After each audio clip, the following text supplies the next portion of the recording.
우리나라의 기준금리는 지금과 동일한 동결을 할 가능성이 매우 클 거다라고 생각을 합니다. 이렇게 금리차가 앞으로 조금 더 난다라고 하더라도 한국은행이 바라봤을 때는 금리차 용인하겠다. 이런 상황에서 금리 인상이 단행될 수 있을까요? 네, 안녕하세요. 반갑습니다. 이경민의 부동산 하이킥의 이경민입니다. 자, 얼마 전 미국 연준 의원들의 매파적 발언들과 함께 FOMC 점도표가 공개되면서 시장에 큰 충격을 준 바 있었습니다. 연내 기준금리 한 차례 정도 인상하고 내년에 5%의 이 고금리를 계속 유지하는 장기화를 예고했기 때문에 10년물 장기 채권의 수익률이 급격하게 올라 16년 만에 4.8%의 최고치를 기록했었습니다. 따라서 이제 전세자금 대출, 주택담보대출에 대한 금리가 앞으로 더 인상될 가능성이 매우 클 거다. 제가 그렇게 저번 강의 영상에서 다뤄드린 적이 있었습니다. 자, 그렇다면 연내에 미국 기준금리가 한 차례 정도 인상이 된다라고 가정한다면 아마 한국은행의 고심이 더 깊어질 가능성이 있을 겁니다. 저는 그렇다라고 하더라도 우리나라의 기준금리는 지금과 동일한 동결을 할 가능성이 매우 클 거다라고 생각을 합니다. 거기에 따른 오늘 강의를 좀 설명해 드리려고 합니다. 자, 우선적으로 한국은행이 기준금리를 단행해야 될 이유가 크게 보면 두 가지로 나눠집니다. 물가 상승과 환율 상승인데 우선적으로 환율 상승에 대해서 한번 알아보도록 하겠습니다. 자, 1310원, 20원대의 환율이 지금 1360원대까지 올라갔던 상황인데 이렇게 환율이 상승되면 금리를 단행할 수밖에 없는 요인이 생깁니다. 이 환율이라는 건 외환시장에서 결정이 됩니다. 즉 달러 수요가 많아진다라고 한다면 환율은 자연스럽게 상승되고요. 달러 수요가 감소가 된다라고 한다면 환율은 하락합니다. 자, 쉽게 예를 들면 우리나라에 여러분들이 외국인이라고 가정하고 우리나라의 채권 시장에 들어와서 채권 투자를 하는데 수익률이 3% 납니다. 근데 저 미국에서 장기채 수익률이 높아져서 5%를 준다라고 합니다. 그러면 당연히 우리나라에 채권 투자하는 것보다 미국 가서 채권 투자하는 게 훨씬 더 수익률이 많이 날 수밖에 없겠죠. 자, 따라서 외국인들이 우리나라의 채권을 매각하고 그리고 미국으로 달러를 교환해서 나간다면 이렇게 자연스럽게 외환시장에 자본 유출이 생기게 되는 겁니다. 그러면 시장에는 달러가 부족하게 되고 그리고 달러를 찾는 수요가 유출이 되면서 결국에는 환율이 상승될 수밖에 없는 구조가 나오게 되는 거죠. 자, 이렇게 되다 보니 우리 97년 IMF, 2007년 서브프라임 때처럼 외환위기 발생 가능성이 높아진다. 따라서 환율이 지금 상승되면 위험성이 있기 때문에 무조건 금리를 인상해야 된다. 이렇게 주장하는 분들이 많이 계십니다. 저는 그렇게 보지 않습니다. 미국과의 금리 차도 분명히 중요하죠. 금리가 차이가 나면 자본이 유출되기 때문에 그렇죠. 그렇다면 금리 차가 지금 현재 역대 최고치입니다. 2%포인트 차이가 나는데 지금 그런 상황에서 자본 유출이 되고 있냐? 중요하죠. 그리고 자본 유출이 되면서 외환위기 발생이 가능성이 지금 높아지고 있냐? 여기에 대한 팩트 체크를 한번 해보도록 하겠습니다. 자, 우선적으로 미국 기준금리 추이를 한번 볼 텐데 2, 4분기를 보게 되면 역대 최고치의 미국과의 금리차를 보이게 됩니다. 그동안은 1.5%포인트가 가장 높은 수치였는데 그걸 깨고 1.75%포인트나 차이가 난 상황에서 지금 3, 4분기에서 2%포인트 한 번도 보지 못한 금리차를 보이게 됩니다. 자, 그렇다면 이렇게 2, 4분기, 3, 4분기 내에 역대 최고치의 금리차를 보이고 있는 과정에서 유출이 되고 있는지, 자본 유출이 되고 있는지 한번 보도록 하겠습니다. 자, 오히려 이 금리차가 나고 있는 과정에서 외자는 유입되고 있는 상황입니다. 유입되고 있는 상황. 자, 외국인 주식 자금은 순 유입되었고 외국인 채권 자금도 순 유입되어 있는 상황입니다. 또 거주자의 해외 주식 투자 자금은 순 유출이 됐고 거주자의 채권 투자 자금도 순 유출이 되고 있는 상황입니다. 이건 한국은행의 자료입니다. 자, 외국인 국내 증권 투자 일명 외국인들이 국내 들어와서 주식, 채권에 투자한 그 자금의 순유입을 보는 겁니다. 자, 그걸 봤을 때 지금 어떻게 되죠? 마이너스가 아닙니다. 마이너스가 나는 건 순유출이 되는 거고 플러스가 나는 거는 순유입이 되고 있는 거다. 따라서 지금 엄청난 금리 차이를 보이고 있는 과정에서도 순유출이 아니라 오히려 순유입이 되고 있는 상황이다. 큰 폭으로. 자, 이렇게 순유입이 되고 있는 건 어떤 이유에서 그럴까요? 자, 예전 같은 경우에는 투자 상품들이 다양하지 못했었습니다. 근데 시간이 지나면 지날수록 상품도 개발을 많이 하면서 다양해지죠. 자, 환율 같은 경우에 엄청나게 변동이 됩니다. 그래서 환손실이 날 수도 있고 그리고 환차익이 날 수도 있습니다. 따라서 이렇게 환율의 변동과 상관없이 환율이 딱 고정돼서 지수로 그냥 추종만 해서 수익을 낼 수 있는 환해지 상품이 요즘에 많이 외국 자본들이 들어와서 투자를 많이 하고 있는 상황이기 때문에 초과이익이 나는 상황이 많이 발생이 됩니다. 그러니까 환율이 상승이 되면 반대로 외국인 입장에선 환손실이 날 가능성이 매우 크죠. 그런데도 불구하고 환해지 상품에 투자를 하게 될 경우에는 환율의 변동과 상관없이 환율은 딱 고정되어 있기 때문에 지수로만 수익이 나는 구조가 되는 겁니다. 따라서 거기에 따라 채권 투자하는 외국인들이 많아지다 보니까 순유입이 되고 있는 상황이다.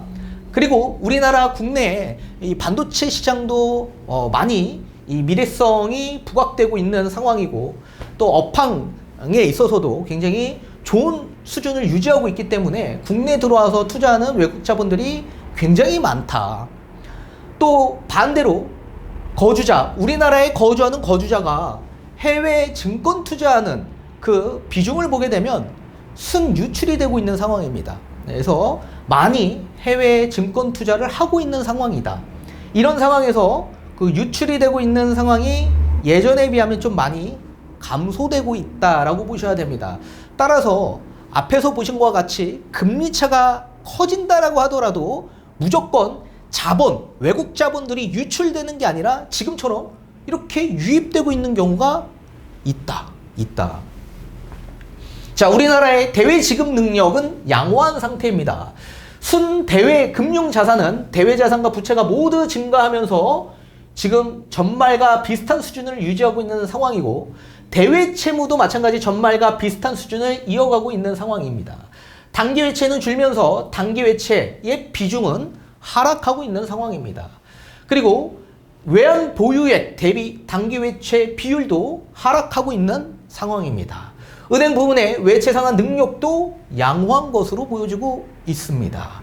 자, 이렇게 한번 볼게요.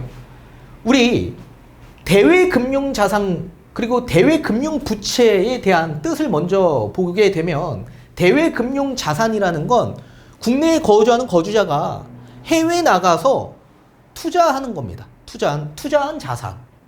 그리고 반대로 대외 금융 부채는 저 외국인들이 국내에 들어와서 투자를 해서 또는 기업 아니면 또 이제 정부, 금융기관에 돈을 빌려주는 그런 형태의 부채를 뜻하는 겁니다.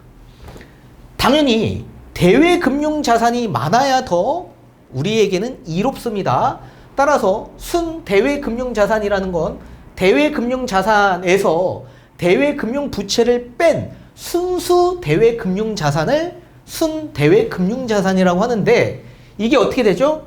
지속적으로 증가되고 있는 상황입니다. 그리고 대외 금융 자산이 대외 금융 부채보다 훨씬 더 많죠. 따라서 이렇게 유지가 돼야지만 훨씬 더 우리에게는 이롭습니다. 자, 쉽게 예를 들면 지금 환율이 급격하게 상승되고 있는 과정에서 만약에 외환 위기가 발생이 된다. 이런 상태에서 만약에 지금처럼 대외 금융 자산의 비중이 많다라고 한다면 우리 국내 거주자가 해외에 투자한 투자 자금이 많이 있다라는 얘기죠. 그리고 그걸 매각하면은 달러로 매각이 되고 그 달러가 국내에 들어오게 된다라고 한다면 환율 상승에 해지를 할 수가 있는, 그래서 환율이 좀 안정적으로 유지될 수 있는 부분이 나올 수 있습니다. 달러가 많아지다 보니, 달러의 가치가 떨어지다 보니 원화의 가치가 좀 높아져서 환율이 안정적으로 유지가 되는 거죠. 반대로 대외 금융 부채의 비중이 대외 금융 자산보다 높다라고 한다면 어떻게 될까요? 국내에 투자했던 외국 자본들이 나가게 되는 거죠. 유출이 됩니다. 왜요? 부채니까 결국엔 외국 자금을 빌려온 이 채무액을 상환해 줘야 되지 않겠습니까? 부채니까. 그럼 상환해 주면 외국 자금들은 어떻게 돼요? 또 유출이 되는 거죠. 그렇게 되면 결국에는 달러가 해외로 빠지다 보니까 결국 환율의 상승 속도는 더 가팔라질 수밖에 없다. 달러가 부족하다 보니 달러는 더욱더 강세가 되다 보니까 환율은 급격하게 더 높아질 수 있는 거죠. 따라서 지금 너무나도 안정적으로 유지하고 있는 과정이 있다. 그래서 대외금융자산이 많아야 된다. 따라서 순대외금융자산의 비중이 높아야 된다. 높아야 된다. 자, 그리고 두 번째, 대외채무 및 단기외채의 비중을 한번 보게 되면 대외채무 중에 이 단기외채의 비중이 하락하고 있다. 자, 대외채무라는 건 뭐냐면 말 그대로 외국에서 빌려온 채무액을 대외채무라고 합니다. 그 가운데서 단기 외채가 있고 장기 외채가 있습니다. 이 외채는 외국채를 뜻하는 겁니다. 우리 국내 거주자가 해외 정부 또는 금융기관, 기업들에게 돈을 빌려오는 겁니다. 빌려오는 거. 그러면 이 돈 빌려온 거 언젠간 상환해 줘야 되겠죠. 이 단기 외채라는 건 1년 미만에 상환해 줘야 할 외국채를 얘기하는 겁니다. 그리고 장기 외채라는 건 1년이 넘어서 상환해도 괜찮은 그런 외채를 장기 외채라고 합니다. 당연히 단기 외채보다 장기 외채가 많아야 좋은 겁니다. 그런데 단기 외채의 비중을 보게 되면 어떻게 될까요? 약 25% 미만으로 지금 밑돌고 있는 상황입니다. 단기 외채가 거의 25% 정도가 되고 장기 외채는 약 75%의 비중을 차지하고 있다. 자, 예전 우리 IMF와 서브프라임 경제 위기가 찾아왔을 때 외국 자본들이 해외로 많이 유출이 되어서 급격하게 환율이 엄청나게 상승이 되었었던 거죠. 자, 단기 외채가 많았었기 때문에 그렇습니다. 단기 외채가. 만약에 국내에 외환 위기가 발생이 됩니다. 그러면 1년 미만에 상환해 줘야 할 외국채가 많다라고 한다면 국내에 있는 달러가 많이 유출되는 거 아닙니까? 그러면 당연히 환율의 상승 속도는 더 가팔라질 수밖에 없죠. 그래서 외환 위기가 계속 발생이 되는 건데 우리 IMF 시기 때를 보게 되면 단기 외채의 비중이 약 40%를 넘어섰습니다. 장기 외채는 한 60% 정도가 됐고요. 그리고 2007년 서브프라임이 온 상태에서는 오히려 장기 외채보다 단기 외채의 비중이 더 높았습니다. 한 55% 정도 됐고 장기 외채는 45%가 됐습니다. 그러니까 외환 위기가 발생이 됐는데 단기 안에 달러를 상환해줘야 할 이 채무가 엄청나게 급증했기 때문에 급격하게 환율 속도로 그리고 외환 보유액이 바닥을 친 겁니다. 그런데 지금 어떻게 됐습니까? 단기 외채의 비중이 25%. 굉장히 많이 낮아진 수치이다. 그래서 어느 정도의 대외 채무에서 봤을 때 안정적이다라고 보셔야 됩니다. 그리고 우리나라에서 보유하고 있는 외환 보유액 대비해서 그 단기 외채의 비중도 마찬가지 하락하고 있는 상황이죠. 이렇게 떨어지고 있죠. 그래서 안정적을 유지하고 있는 상황이다. 자, 그리고 이번에 우리나라의 외환 보유액을 한번 보도록 하겠습니다. 자, 외환 보유액 추이를 보게 되면 2023년 9월 말 기준에서 약 4,141억 달러 정도를 기록하고 있습니다. 2021년 4,630억 달러에 비하면 좀 감소된 수치이지만 이 수치가 감소된 이유는 기타 통화의 외화 자산의 미 달러 환산액이 감소되었기 때문에 그렇고 또 국민연금과의 외환 수합에 따른 일시적 효과가 여기에 포함되었기 때문에 그렇다라고 보셔야 됩니다.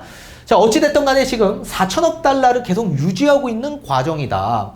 자, 4천억 달러라고 한다면 우리 주요국, 외환보유액 주요국 중에 거의 9위 정도 하는 수치라고 보셔야 됩니다. 9위 정도. 많이 달러를 보유하고 있다라고 보셔야 되는데 자, 중국 같은 경우에는 약 3조 달러입니다. 3조 달러. 기존에 우리 2008년 서프라임이 난 이후 중국의 외환 보유액이 그 당시에 1조 달러였습니다. 약 3배 정도 늘어난 수치죠. 그리고 일본 같은 경우에는 그 당시에 9천억 달러였고 지금 현재 1조 2천억 달러이다 보니 증가폭이 좀 더딘 상황입니다. 일본은. 인도 같은 경우에는 그 당시에 3천억 달러, 지금 거의 6천억 달러, 2배 정도 증가한 수치고요. 러시아는 예전과 비슷한 수치입니다. 대만도 그 당시 2천억 달러였는데 약 2.5배 정도가 늘어난 수치이다. 5,600억 달러. 브라질도 그 당시 2천억 달러인데 지금 3,400억 달러다 보니 증가폭이 조금 더딘 상황입니다. 우리나라는 예전에 2,100억 달러였습니다. 2008년에. 근데 지금 현재 4,100억 달러 수준으로 약 2배 정도 외환 보유액이 늘어난 수치다. 이렇게 지금 환율 상승에 있어서 미국과의 금리 차가 있다라고 하더라도 외환시장에 자본이 유출된 게 아니라 오히려 반대로 자본이 유입된 구조가 지금 만들어지고 있는 상황이다. 이렇게 보시다시피 앞에서 보신 것과 같이 또 단기 외채의 비중이 예전에 비하면 엄청나게 줄어들었고 또 외환 보유액도 엄청나게 예전에 비하면 2배 이상의 수치가 늘어난 상황이고 또 여기에 순대외 자산의 금액도 지금 비중이 늘어나고 있는 상황이기 때문에 이렇게 금리차가 앞으로 조금 더 난다라고 하더라도 한국은행이 바라봤을 때는 금리차 용인하겠다. 지금 안정적이다.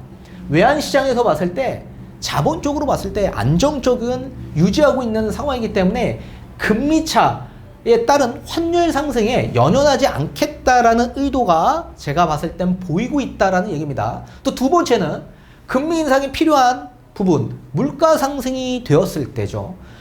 이 물가는 원유 가격 상승이 가장 큰 부분을 차지하고 있습니다. 그리고 소비자 물가 상승률이 상승될 경우 또 근원 소비자 물가, 에너지와 식료품을 제외한 소비자 물가 상승률이 상승될 경우 한국은행에서는 이렇게 금리 인상을 생각할 수 있을 겁니다.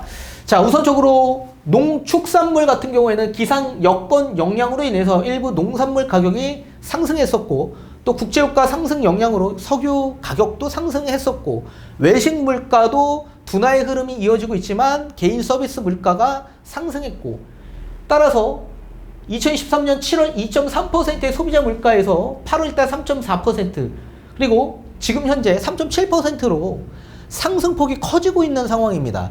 이렇게 상승폭이 커진다라고 한다면 당연히 한국은행에선 금리 인상을 생각해 볼 수밖에 없겠죠. 자, 그런데 다행스럽게 원유의 가격이 어떻게 됐냐면 2023년 10월 2일 기준에서는 약 93달러 수준까지 올라갔었습니다. 배럴당.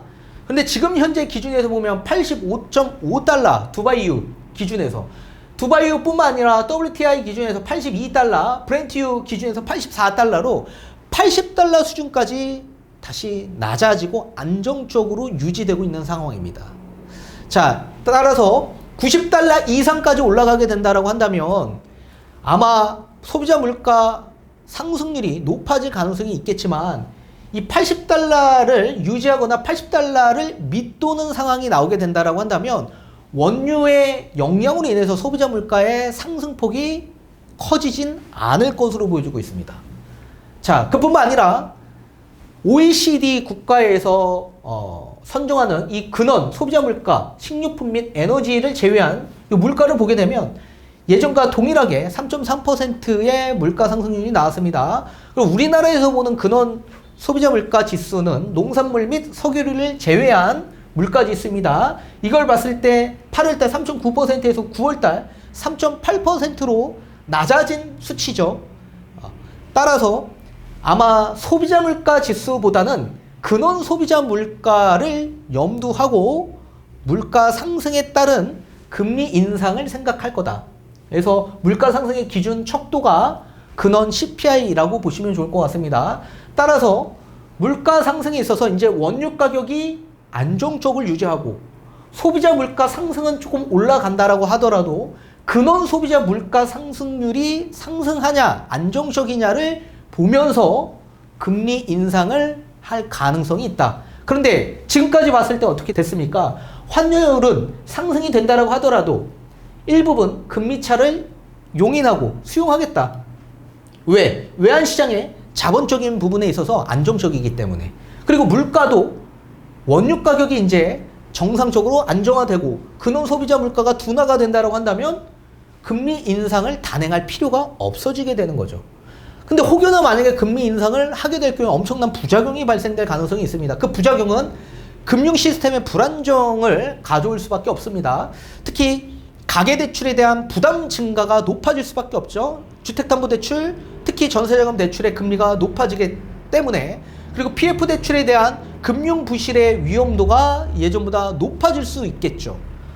그리고 총선을 앞두고 있는 상황에서 내수 진작을 해야 되는 이런 상황에서 금융 시스템이 불안하면 총선에 승리할 수 있겠습니까? 그러니까 정부 입장에서 바라봤을 땐 결국 한국은행과 달리 봐야 되겠지만 지금의 정부 입장에서는 한국은행과 함께 가는 구조로 보셔야 됩니다.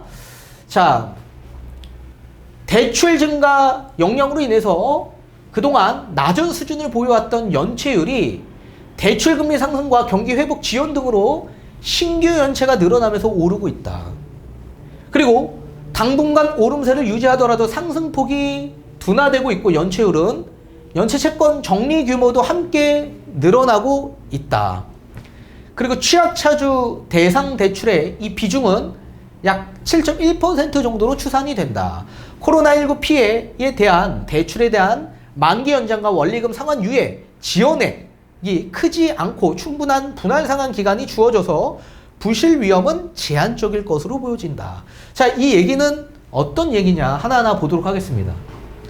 자, 신규 연체 및 연체 정리 규모를 한번 보도록 하겠는데, 자, 여기 보시면 신규 연체가 엄청나게 늘어나는 걸 보실 수가 있습니다. 신규로 늘어나는 연체율이 계속 증가하고 있다. 그런데 그에 반면에 연체 채권을 은행권들이, 금융권들이 정리하는 규모를 보게 되면 신규 연체보다 높아야 정상적인 겁니다. 근데 지금 신규 연체가 연체 채권 정리 규모보다 훨씬 더 높죠. 아직까지도 불안정하다. 위험성이 잠재되어 있다라고 보셔야 됩니다. 그리고 연체율도 다시 증가되는 걸 보실 수가 있습니다. 이런 상황에서 금리 인상이 단행될 수 있을까요? 어렵다. 취약차주의 대출 비중을 보게 되면, 취약차주라는 건 뭐냐면 소득 기준에서 하위 한 30% 이내에 해당되는, 또는 신용등급이 한 7등급에서 10등급에 해당되는 그런 차주를 취약차주라고 합니다. 그렇게 보면 사업자 대출과 가계대출의 증가율이 높은 걸 보실 수가 있습니다. 또 비자영업자의 가계대출을 보더라도 약 28%를 차지한다. 그리고 비은행권의 비중을 보게 되면 비자영업자의 비중이 확 높아지게 됩니다. 42.6%로 엄청나게 높아지는 걸 보실 수가 있습니다. 엄청나게 높아지고 있다. 자, 이렇게 비은행권의 위험성이 높아진다라고 보셔야 됩니다. 일단 은행권의 자산 건전성을 보게 되고 수익성을 보게 되면 양호한 수준을 유지하고 있습니다. 고정 이하 여신 비율 2, 4분기 말 0.29%로 전년 동기 대비 상승한 수치가 나왔고, 순이자 마진은 큰 폭의 개선세를 이어가고 있고 2, 4분기 들어 소폭 예대금리 차가 낮아졌다라고 보셔야 됩니다. 자, 고정 이하 여신 비율이라는 건 뭐냐면 3개월 이상 연체한 대출을 뜻하는 겁니다. 거기에 대한 비율, 가계와 중소기업에서 자산 건전성이 저하되고 있는 걸 보실 수가 있습니다. 자, 우선적으로 요 회색 그래프, 중소기업 그래프가 가장 높죠. 그래서 자산 건전성이 저하되고 있다. 연체율이 엄청나게 많아지고 있다는 얘기입니다. 3개월 이상 연체된 거. 그리고 나서 가계대출이 많다. 자, 이렇게 중소기업의 고정이하 여신 비율이 높은 이유는 부동산의 PF 대출을 많이 받았기 때문에 그렇습니다. 또 예대금리차, 은행권의 예대금리차, 순이자 마진이라고 뜻하는데 계속 높아지고 있죠. 그래서 은행권들은 자산 건전성이 안정하다, 수익성이 좋다. 근데 예전에 비하면 조금 소폭 낮아진 상황이지만 그래도 높음을 유지하고 있는 상황입니다. 자, 그에 반면에 은행권이 아니라 비은행권의 자산 건전성은 엄청나게 저하되고 있는 상황입니다. 자, 가계 및 기업 대출의 고정 이하 여신 비율, 연체율은 상승하고 있다. 그리고 저축 은행 2분기 연속 마이너스를 보이고 있는 상황이다. 그래서 증권보험사의 전년 동기 대비 높은 수준을 또 보이고 있다라고 합니다. 자, 고정 이하 여신 비율 3개월 이상 연체된 그 비중 모든 업권에서 상승하고 있다. 그 과정에서는 저축은행 비중이 5.11%로 가장 높은 수준을 유지하고 있다. 그 다음에 회색, 상호금융, 뭐 수협, 농협 이런 신협 이런 곳들을 상호금융이라고 하는데 높아지고 있죠. 자, 그리고 연체율은 1개월 이상 원리금을 연체한 경우를 연체율이라고 합니다. 모든 업권에서 상승 중에 있고 저축은행이 5.33%, 그 다음에 상호금융 3.53%로 연체율이 증가되고 있는 걸 보실 수가 있습니다. 그리고 비은행권들의 총자산 순이익률을 보게 되면 보험사, 증권사, 여전사 같은 경우에는 그나마 조금 양호한 수준을 보이고 있지만 저축은행은 마이너스를 기록하고 있습니다. 2분기 연속 해서 순자산이익, 자산 건전성이 엄청나게 은행권에 비하면 저하되고 있다라고 보셔야 됩니다. 자, PF 대출 경우에는 정부 대응으로 인해서 부실 우려가 좀 진정되고 있는 상황이고 점차 안정화되는 모습이지만 PF 정상화 지원 펀드 및 대주단 협약 등을 통해서 부실하거나 부실 우려가 있는 사업장에 정상화해주고 정리를 추진해 나가고 있는 과정 속에 있습니다. 자, 전체 PF 대출의 90%를 차지하는 은행과 보험사, 여전사의 고정 이하 여신 비율이 낮은 수준을 보였는데 다만 일부 비은행권에서는 고정 이하 여신 비율이 높게 나타나고 있는 상황입니다. 이런 상황에서 기준금리를 올린다? 그러면 당연히 대출 금리도 올라갈 겁니다. 그럼 PF 대출을 받은 시행사, 건설사 입장에서는 엄청난 부담이 있을 수밖에 없겠죠. 자, PF 대출의 업권별 구성 및 고정 이하 여신 비율을 보게 되면 증권사가 엄청나게 높습니다. 21.9%. 3개월 이상 연체된 비중이 21.9%입니다. 그리고 저축은행이 4.6%. 이 수준을 지금 보이고 있는 상황이죠. 자, 이런 상황에서 금리 인상을 한다? 우리 새마을금고 한번 경험해 보시지 않았었습니까? 뱅크런 사태. 또 그런 사태가 안 일어난다라는 보장이 없습니다. PF 대출을 해줬던 이런 비은행권에서 연체 비율이 계속 높아지고 있는 상황인데 연체 비율이 높은 이유는 뭡니까? 높은 금리에 원리금 상환을 하지 못하는 상황이다 보니까 연체가 늘어나고 있는 상황이죠. 이런 상황에서 금리가 또 높아진다? 엄청난 PF 대출의 부실 위기가 또 다시 부각될 가능성이 있고 그로 인해서 PF 대출을 해준 금융권의 뱅크런 사태가 또 일어난 가능성이 매우 클 겁니다. 그렇기 때문에 금리 인상 시 그에 따른 부작용이 훨씬 더 커질 수밖에 없다. 따라서 지금 환율 상승과 물가 상승으로 인해서 결국 금리 인상 단행할 필요도 있겠지만 지금 미국과의 금리 차가 2%포인트 역대 최고치의 기록을 내고 있는 상황에서 반대로 자본 유출이 되고 있는 게 아니라 자본이 유입되고 있는 상황이고 외환위기 발생 가능성은 없다. 거의 미비하다. 그리고 물가 상승에 있어 원유 가격이 안정적을 유지하고 있는 과정이고 소비자 물가 상승률은 어느 정도 상승이 된다고 하더라도 원유 가격이 안정화를 보이게 되면 상승률도 둔화될 가능성이 있습니다. 또 근원 소비자 물가 상승률은 앞으로도 둔화될 가능성도 있어 보인다. 따라서 금리 인상을 단행할 필요성이 점진적으로 사라지고 있다라고 보셔야 됩니다. 그리고 금리 인상을 만약에 하게 될 경우 이렇게 가계대출 부담 증가와 PF 대출 금융 부실 위험도가 높아지고 따라서 총선을 위한 내수진작에 부작용이 생길 수밖에 없겠죠. 그렇다면 정부 입장에선 추진을 이렇게 금리 인상을 하면서 무리하게 단행할 필요가 없게 된다. 자, 한국은행은 정부와는 별도의 기관이지만 지금의 한국은행은 정부와 함께 가는 기관으로 저는 보이고 있습니다.